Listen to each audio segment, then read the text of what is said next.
Oh, you screwed everything up.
He's right over there.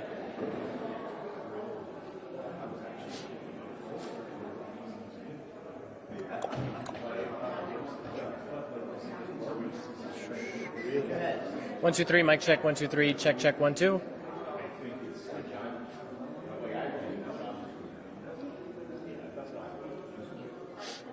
Testing 1, 2, 3, 1, 2, 3, mic check, 1, 2, 3, 4, 5, 6, 7, 8, 9, 10.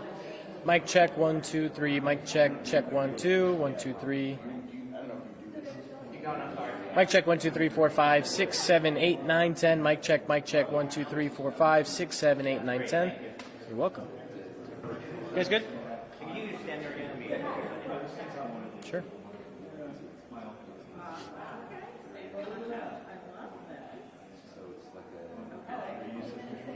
Yeah. Like a statue. A Roman statue. You got it. All right. 1, 2, 1, 2. Check, 1, 2, 3. Mic check, 1, 2, 3. Check, check, check, 1, 2, 3. 4, 5, 6, 7, 8, 9, 10. Mic check, check, check, check, 1. Sound okay? All right. Great.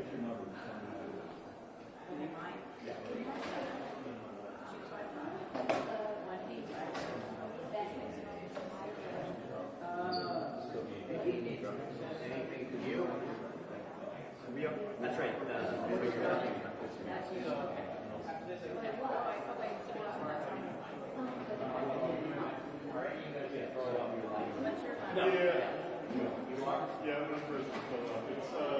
It's about 4-6.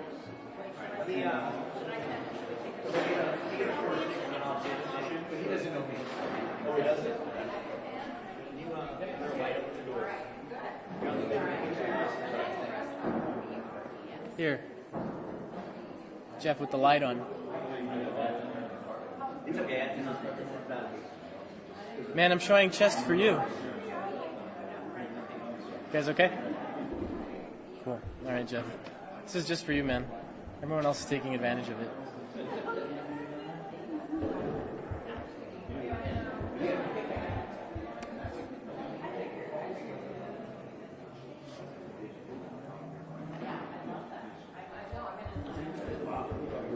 McCarthy there. Look pretty good, right? Pretty legit.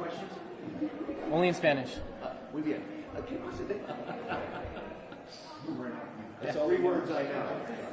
You almost had me there. I have mine. Listo. Okay. That's about 4 cards.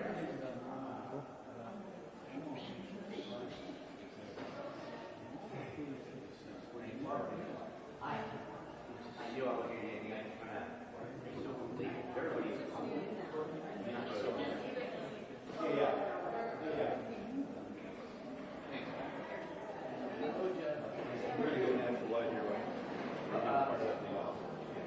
That's what I asked Matt.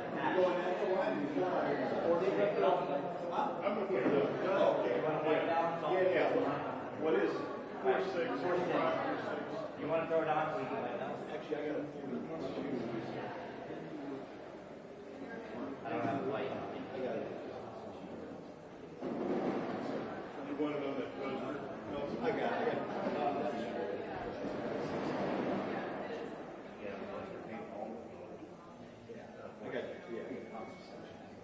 Thank you, guys.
Power's all back here.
Going to go on both sides. Yeah.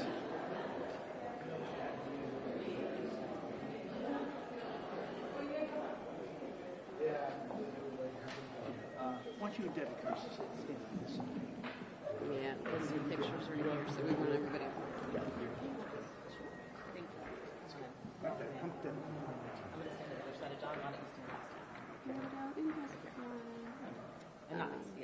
Yeah. Okay. Thanks for being here, everyone. Today we are talking about State versus Jorge Rueda Landeros. The family of the victim in this case are present, along with some friends. This is Alan Marcum, the brother of Sue Ann Marcum, who is the victim in our case. The jury returned its verdict yesterday. State's Attorney John McCarthy will be speaking with you. We have Deputy State's Attorney Ryan Wexler, who is behind me here to my left, and Assistant State's Attorney Debbie Feinstein, who is to my right here, who were the prosecutors on this case. They're also available to answer any questions, and Mr. Marcum will make a brief statement after you hear from the prosecutors. Good morning. My name is John McCarthy. I'm the State's Attorney for Montgomery County. Yesterday, a jury returned a verdict in State versus Jorge Landeros, currently age 55. Mr. Landeros was living and lived predominantly in Juarez, Mexico. He was both a dual Mexican and United States citizen. He was found guilty of second-degree murder of Sue Marcum.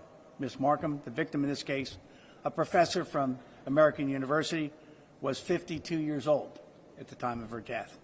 I'm honored to be joined by her brother, her only sibling, and members of her broader family and friends. The verdict came at the conclusion of an 8-day trial. Trial in this matter was held before Judge Rachel McGuckian, a circuit court judge here in Montgomery County. The jury was out for a few hours yesterday before they returned their verdict. They began their deliberations actually yesterday, despite the fact the trial ended the night before, but they didn't begin deliberating until the next day. The sentencing in this case is set for February the 6th, 2006. The defendant faces 30 years, which is the maximum penalty for second-degree murder.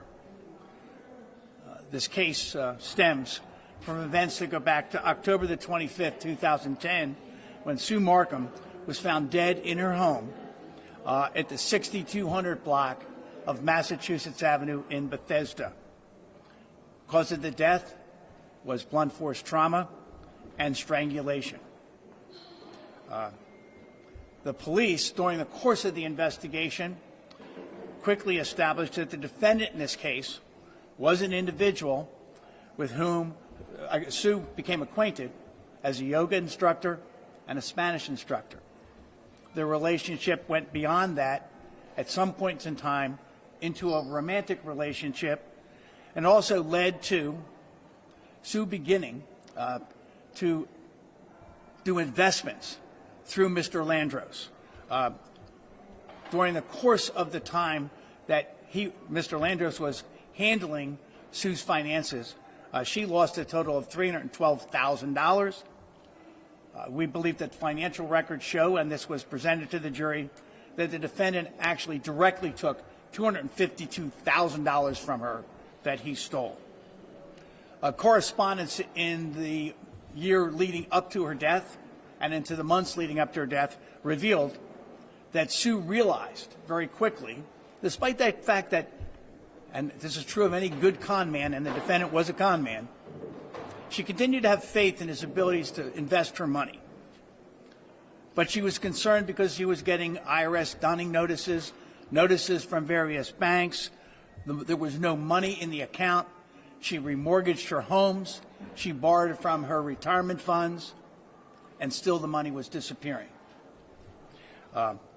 Evidence at the crime scene developed that around the victim's neck, a liquor bottle that was used to bludgeon her, under her fingernails, and also near 2 shot glasses that were found in the kitchen, was found the DNA of Mr. Landeros. Now, in order to get Mr. Landeros' DNA, he was going back and forth regularly for years between Juarez, El Paso, and various areas in the United States.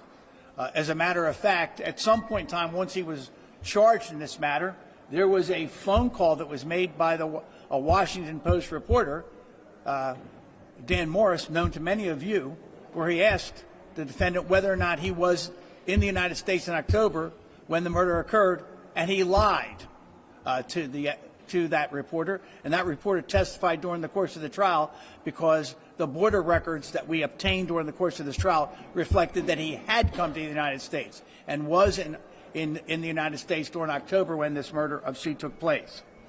The last time that Mr. Landeros came to the United States and crossed the border legally was in 2011. I'm sorry, in 2011.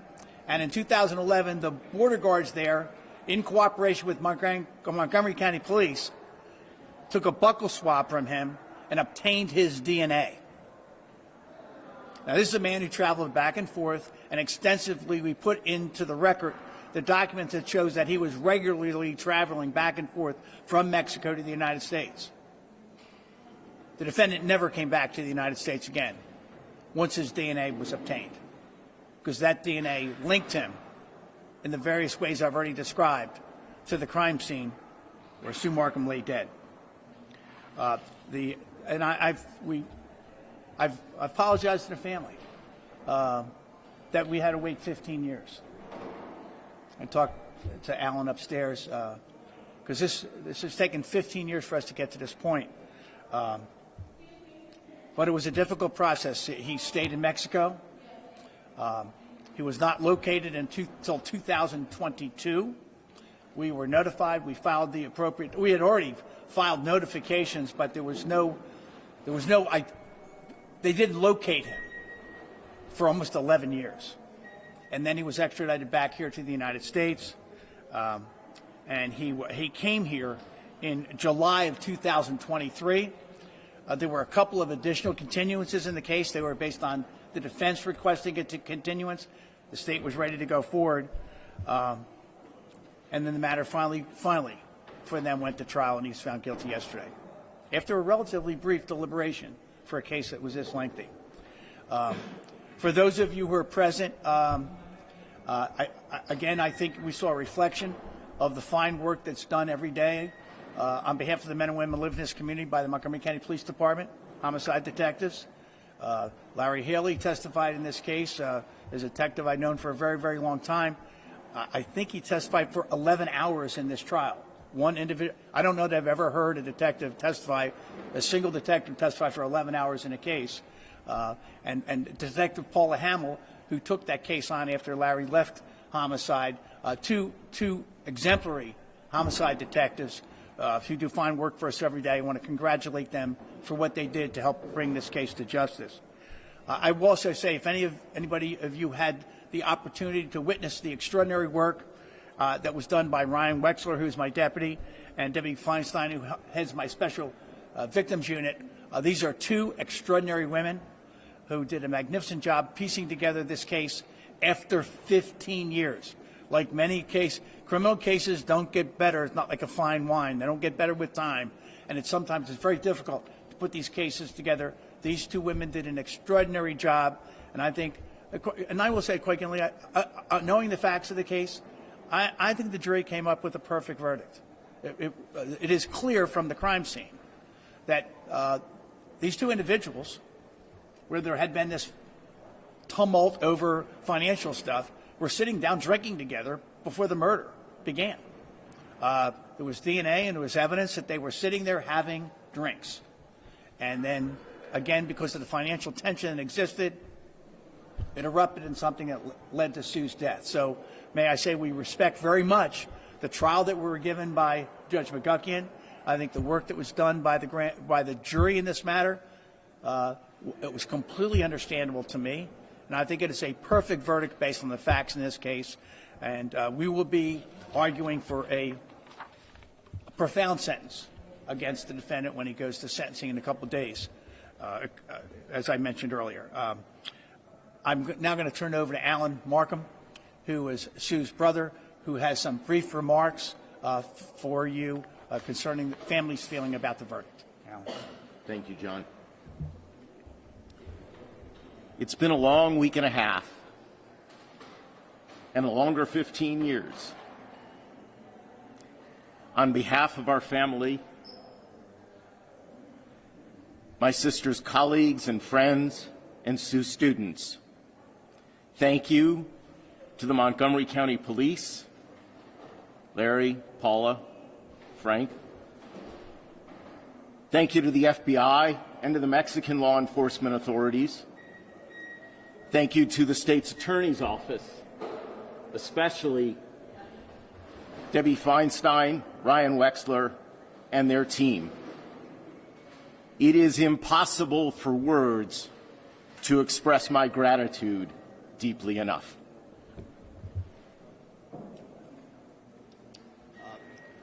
We'll take any questions. Get Bob. Johnny, for you, Debbie, or Ryan, do you believe Mr. Landeros went there to legitimately teach her Spanish? Was he a con man from the moment that was what he was intending to do, and eventually steal her money? Again, I think that they had known each other for a number of years. I think their relationship went through stages, and they met in 2005. They met in 2005, so they had known each other for 4 or 5 years. This was not something that happened in the course of months. It happened in the course of years, and so the nature of their relationship changed over those years. There were times when it was yoga, times when it was Spanish, times when it was romantic, times when it was financial. Look, they also had, and I didn't mention this earlier, they had taken out insurance policies and named each other as beneficiaries. During the course of the trial, you would have heard testimony that they actually tried to get, $1.5 million policies. They reciprocal $1.5 million policies where each, if one died, the other would get $1.5 million. The insurance company wouldn't even sell them that policy. They said, wait a minute, you don't have an insurable interest here that requires a policy that large. They were able to get $500,000 policies. And so at the time of Ms. Marcum's death, in addition to the money that was already stolen, there was the potential that would be another $500,000 that the defendant would get because he was the named beneficiary on her life insurance policy. Did he ever try to act on that? There were phone calls made. He never made an official claim. Could I ask to the assistant prosecutor, when you first heard first-degree murder not guilty, what were your thoughts at that point? Our thoughts were, please let second-degree murder be guilty.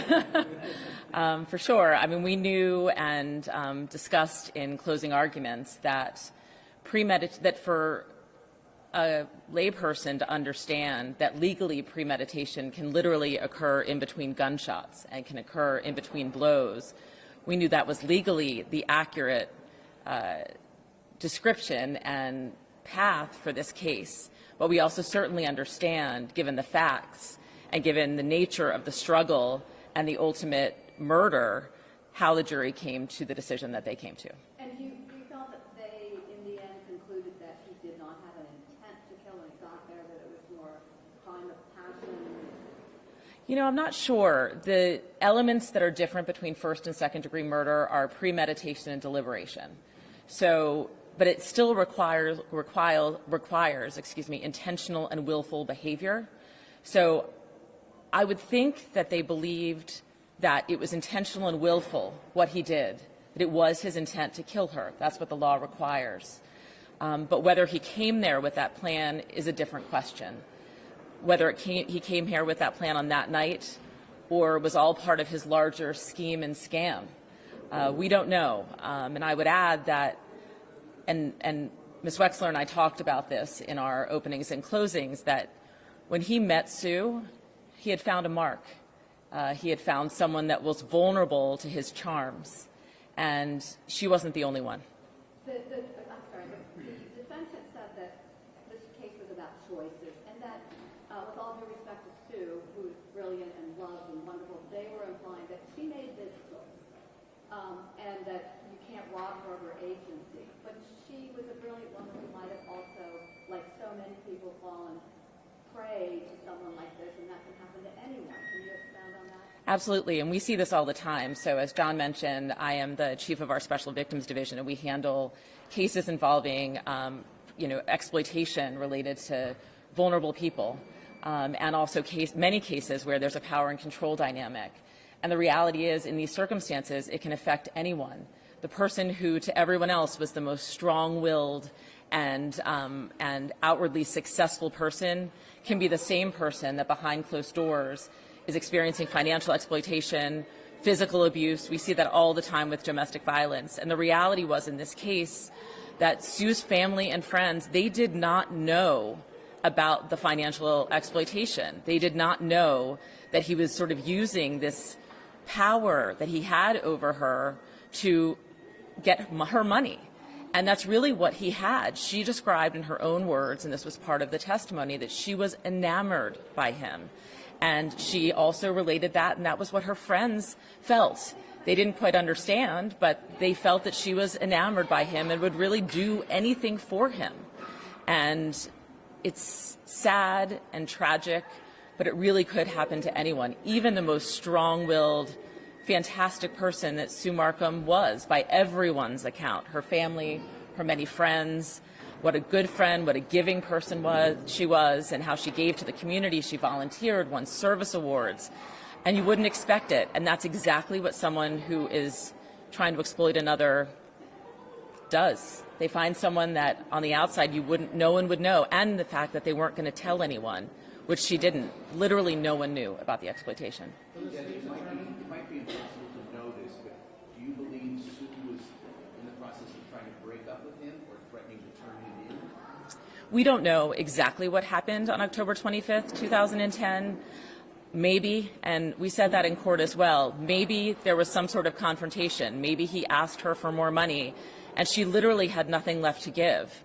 Or maybe she stood up for herself, for really the first time, because what we can see in her email correspondence is that even while her portfolio was declining, her money was disappearing, she still was expressing faith in him to be successful with the investments. He really had won her over, and she believed in him. So we don't know. We don't know. All we know is that at some point he attacked her, and you can see the trail of her blood and hair leading down the stairs to her ultimate lying place at the bottom of the steps with that broken glass under her. He had clearly hit her, the glass shattering under her, and then she went down, and he strangled and continued to beat her. Can you speak to, this was after 15 grueling years until a guilty verdict was reached. Can you speak to what message this sends to other families who are waiting for justice? We're never going to stop. The police aren't going to stop. There was continued investigation over the years.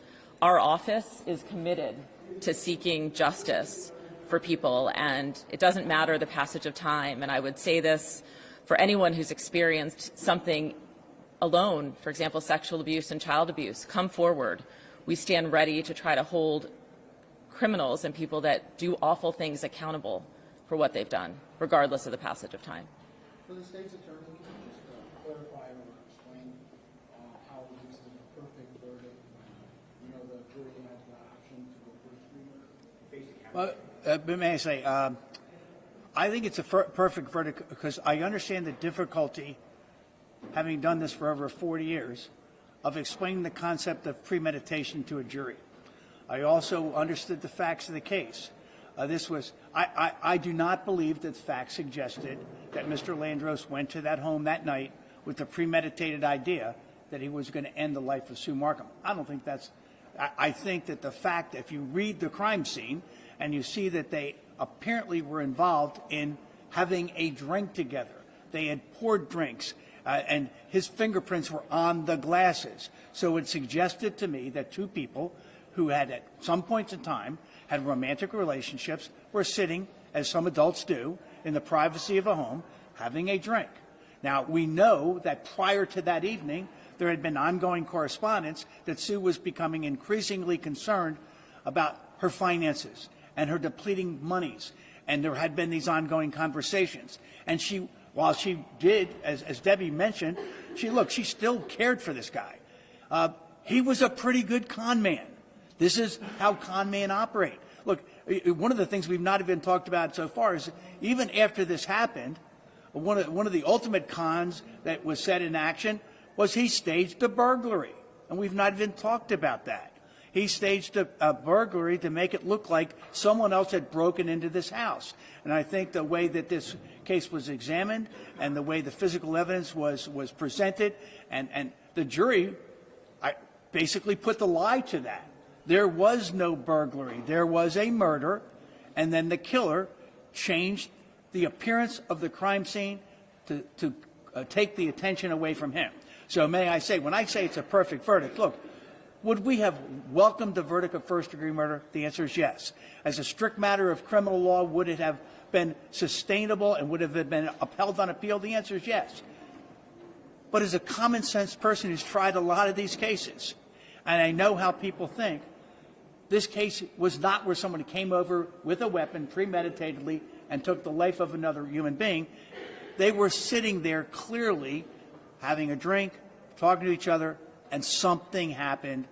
We could only, I think we surmise, maybe with some good reason, that it might have been about the finances because they've been fighting and arguing through emails about that. And the thing blew up, and it happened. In reading the emails, which are very devastating when you see her point of view, to me it seems like when she wrote, I recall something to the effect of, you were sitting at the end of my dining room table and basically saying, I don't care about who gets hurt. I have no remorse. Did you feel that that was a good moment for Sue? Was that a big moment for her, do you think? A turning point in any way? I think that Sue was really conflicted, and I think from her emails it was true that that had existed for a long time. So I think what Debbie was saying before, that until her death, I think she truly, absolutely cared for him. And she wanted to think the best of him. And from everything I've learned about Sue Marcum as a person, she wanted to think the best of people. So that was really consistent with who she was. I think that there were some moments, as you said, in her emails where she clearly was starting to understand that this was for him about money, and that her caring for him didn't really mean that he truly cared for her. I think that when Mr. Landeros went to her home on the 24th, you know, as we've all talked about, I don't think that he had a plan to end her life, but I think he had a plan. And I think his plan was consistent with how he'd always treated her, that he went there because he wanted money that he no longer had because he had gotten rid of it. He had spent it. And he was going to walk out of there having succeeded in whatever way possible. And Ryan, for those of us who weren't in court, unfortunately, has he ever shown any remorse for this person No. who cared for him? No. Not that we saw. Can I also add an additional fact? By the date that Sue was killed by him, now based on the jury verdict, he was married to somebody else. He had married another younger girl. Now, whether that came into the conversation that night, I don't know. But we knew there was, and I'm not sure that, I don't know that Sue even knew that. But I don't know if that, but he was married to somebody else. In Mexico or here in the States? Mexico. The wedding was in El Paso. Well, She was Mexican. His wife was Mexican. Could you talk to us about the break in the case when it's discovered that Mr. Landeros is in Guadalajara, living under another name, working as a yoga instructor there? How is that discovery made? And then from your perspective, what did it mean to finally have the man that you've been searching for so long? Well, obviously, we had extradition papers that had been filed for over a decade. We didn't begin our efforts to try to get him out of Mexico in 2022. We began that effort immediately. 2011 was probably when we began that effort. So, you know, that was 11 years before that. So once we realized there was a coordination, Mexican authorities, the FBI, Department DOJ, all cooperated with us in making sure that the documents were properly served, and that we had all the notices that we needed to get an international extradition done properly. Look, we've done this before in other cases, and then he was sent back to us. But it took about a year, even from after they had him in custody. It still took a while to get the documentation together to get him back here. Was it the Mexican authorities who spotted him at first, FBI? Or? in his yoga class. She had seen a TV show that promotes someone in Mexico had seen. There were several different national stories here that were done by different outlets, America's Most Wanted, and I think some others, that someone in Mexico had seen his picture and had recognized him as her yoga instructor. And Debbie, can you tell us when the DNA swab was taken at the border of him? March 2nd, 2011. Do you know the specific date? Yes, I do. Yes. Approximately. Was that done because, and did he then realize, oh, I'm a suspect in Sue's death, I'm hightailing it back to Mexico and never coming back? That's what it certainly appears to be. Essentially what happened was the police had been following other leads related to the burglary, and when the initial DNA was tested, it came back with an unknown male source on the shot glass, the fingernails, and the bottle that was found under her body. And those sources were all the same. And that was really, as Detective Haley, now Sergeant Haley, testified, that was kind of the moment when the police realized that this was a person that was unknown at the moment, but they were going to do everything they could to find out who that was. And that's when they saw the border control records, saw that Landeros had crossed into the country. That's when they learned about the emails that had been exchanged between the defendant and Ms. Marcum. That's when they dove deeper into the financials, because he was always on their mind because of the life insurance policy that was found at the time of the initial crime scene investigation. But more pieces kept coming together over the course of the investigation, kind of culminating in this unknown DNA source, and then the sort of plan to try to get him to give his DNA, which ultimately he had crossed into the country legally in early March, and the El Paso Police Department interceded and asked him for consent to get his DNA, and he did agree, which is frankly consistent with someone who thinks they're smarter than everyone else. And was he told this is because of He was told. He was. You're a suspect. Yeah. He wasn't told that he was a suspect. He was told that this was being investigated and that providing his DNA would be helpful. Debbie, could you please explain in people speak, to those of us who aren't scientists or lawyers, the 2023 advanced testing? I really want to be able to explain that as accurately as possible. So could you tell me what weight you put on that and what did it tell you as prosecutors and investigators? So I think Ms. Labasco could do a much better job, who is our DNA forensic analyst. But in 2011, one of the items of interest, her fingernails, there was a major contributor, which was Sue Marcum, as you would expect, and then there was a minor contributor that was unknown. They couldn't identify who the minor contributor was. And then advanced testing and really advanced statistical analysis and a computer program in 2023 allowed them to narrow it down to the defendant. And then, frankly, I would say I wouldn't say it more significantly, but equally as significantly, there was unknown, and actually, did I misspeak? Yeah, I misspoke. I'm sorry, I misspoke. Strike that. Sorry, I misspoke. He was a minor contributor to the fingernails. In 2011. Let's talk about the neck, because that was the piece where there was the unknown DNA, even once we had the defendants, because the profile that they developed, the minor profile they developed on the neck, wasn't one that had a high enough level.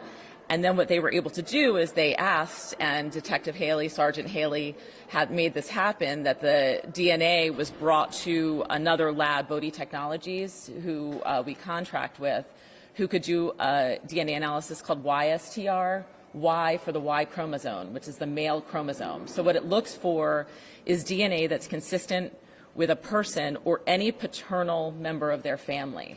So their father, their son, their grandfather would have the same Y DNA, the same male DNA.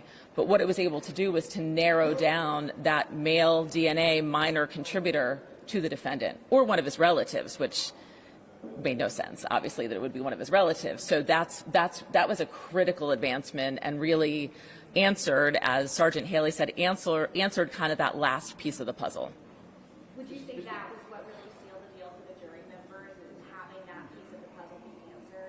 speak to that? Do you want to speak to that? I mean, I would say,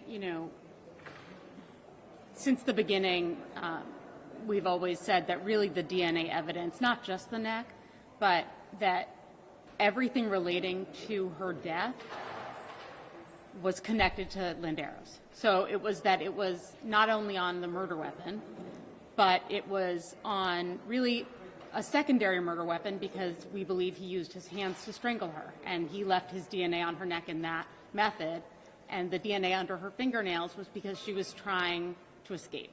So and that all matched again with the shot glasses. It made sense. Everything came together, and there was no alternate explanation that would explain why the defendant's DNA was in all of those places. Is the IRS notice a fake? It's not, I don't think it's a fake. It just, that's a whole world that we didn't kind of go down, I think. And as the judge said, it was really the effect that whatever it was had on Sue Marcum and her mindset and how really upset and concerned and anxious she was leading up to her death. Mr. Marcum, we appreciate you appreciating the work that they did. Could you mind just telling us about your sister? That's one question I'll take. Because I answered that on the witness stand.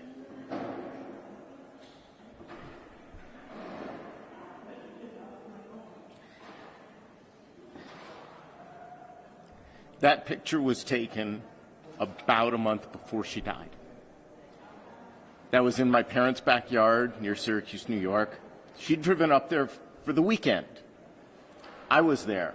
I'd come out to visit my folks. Sue came up. She's holding a plate of grilled eggplant from her garden, and she was very proud of that. We grilled that, had that for dinner.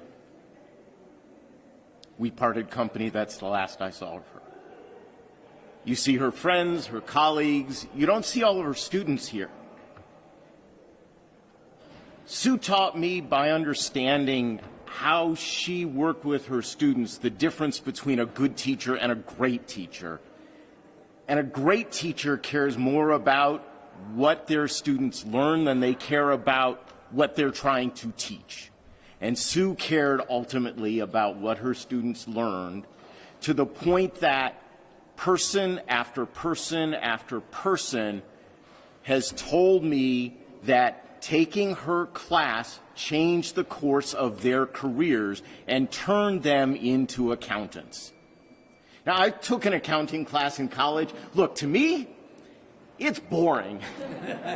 Sue managed to make it interesting with Don's help, but Sue managed to make it interesting to the point that her students cared about accounting and changed the course of their lives. On the record are her volunteer accomplishments and her relationship with my wife and our kids. That was my sister. Could you expound on that relationship with your children? I know they adore her. I think for now I've said enough. Thank you. I'm going to call it, guys. Thank you all so much. Any factual questions, I'm happy to answer after. Oh, sentencing. Can someone speak to sentencing? No, not today, but what do you expect in terms of how long? We'll deal with that at the sentencing, after the sentencing.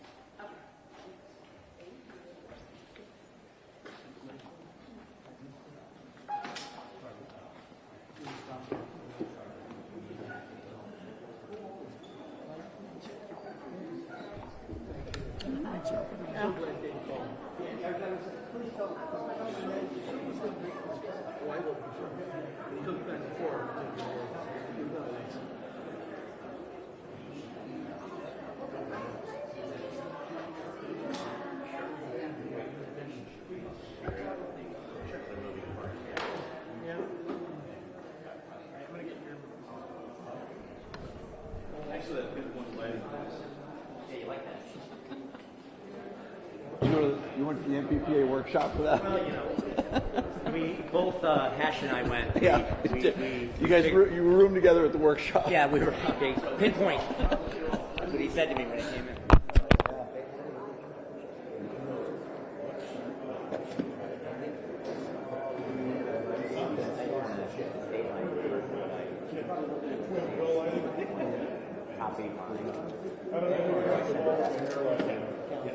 What's up, man?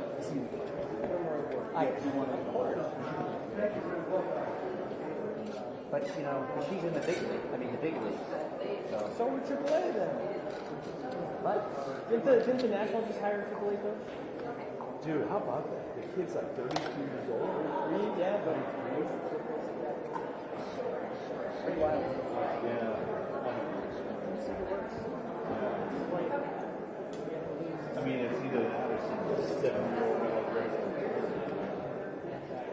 I don't think they were going to hire the guy. He was still young. I can't wait to see your stuff on 2020. What's that? Yeah. Remember the days where you would shoot something at work and you get a check in the mail? Isn't the person from 2020 here that can help you? I'm sure.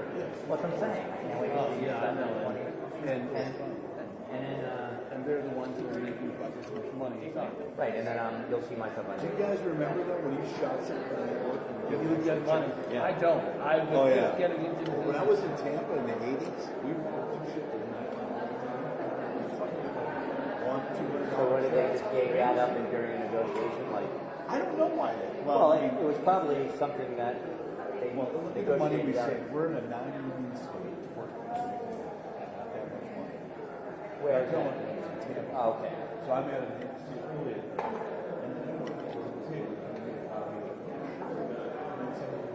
Okay, so it was,